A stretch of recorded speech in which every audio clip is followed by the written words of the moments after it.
Bienvenue aux Nouvelles Internationales. Là, aujourd'hui, nous allons avoir une émission spéciale sur la guerre des cartels mexicains. Cette guerre se déroule bien évidemment au Mexique. Le Mexique entouré des États-Unis et du Guatemala. Les combattants ou les ennemis sont le gouvernement mexicain, le gouvernement américain, les cartels, l'armée et la police. Ils se battent tous entre eux pour retirer les cartels. Aujourd'hui, nous avons deux invités très spéciaux. Le premier est un ancien Mexicain vivant maintenant au Canada, Remito Pipito. Et le second est notre journaliste hors pair, Simon, qui est un expert de cette guerre. Et maintenant, je vous passe Simon. Après la pause.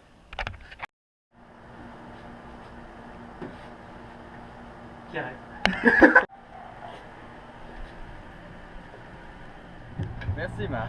Maintenant parlons des événements récents liés à ce conflit. Récemment, plusieurs militaires ont été déployés sous l'ordre du président Felipe Calderón. Plusieurs villes comptent maintenant plus de 5000 militaires actifs et plusieurs membres du gouvernement sont corrompus, comme nous le savons, ce qui n'aide pas réellement le conflit. En résumé, l'armée mexicaine a commencé à reprendre les territoires volés par les cartels en 2006. Parlons un peu des origines de ce conflit. Dans les années 80, les Américains bloquent le passage de la drogue entre la Colombie et la Floride, ce qui empêche de faire circuler la drogue, comme nous savons tous, qui est un marché très lucratif.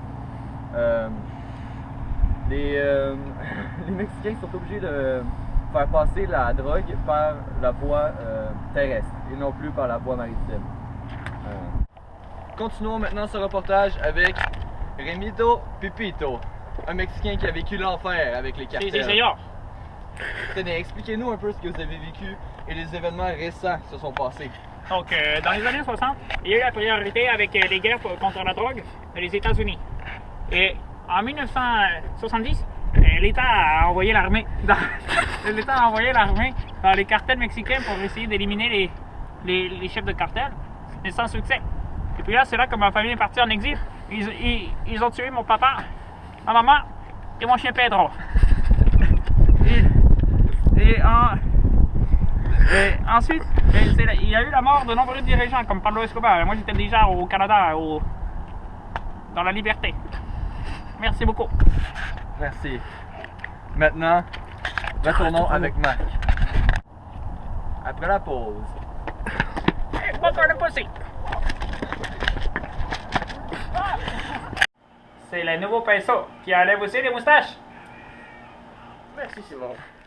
Et vous, à la maison, je vous remercie de votre attention et on se laisse sur les images d'autres journalistes tournés au Mexique.